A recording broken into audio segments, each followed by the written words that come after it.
Press विज्ञप्ति। दान नहीं, यह अन्याय के विरुद्ध विद्रोह है। भारतीय चेतना की वैश्विक गूंज। Jalandhar, Bharat, Austria in Europe. दिनांक 30 दिसंबर 2025।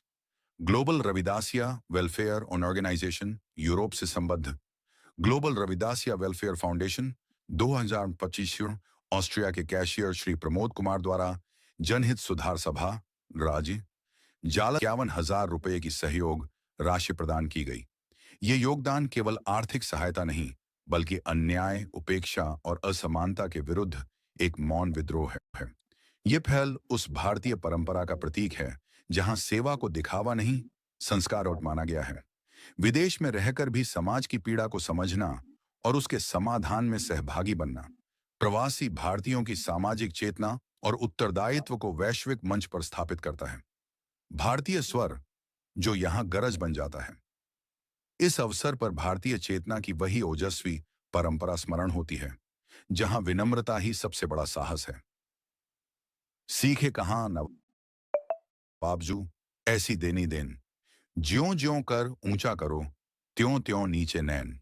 ये पंक्तियां स्पष्ट करती हैं कि सच्चा दान वही है जिसमें अहंकार नहीं, और सच्ची ऊंचाई वही है जहां दृष्टि झुकी रहती है। दान नहीं, यह विद्रोह है। यह योगदान उस दर्शन से जन्म लेता है जिसे संत कवियों ने सदियों पहले उद्घोषित किया। जननी जने तो संत जने, या दाता या शूर, नहीं तो जननी बांझ रहे, काहे गवाए नूर।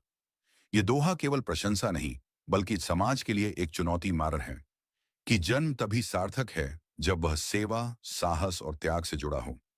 अंतरराष्ट्रीय नेतृत्व का वैचारिक संदेश। Global Ravidasia welfare organisation Europe के अंतरराष्ट्रीय चेयरमैन श्री केशव कुमार ढांडा ने इस अवसर पर कबीर साहब के दोहे के माध्यम से भारतीय दर्शन की गहराई को रेखांकित किया।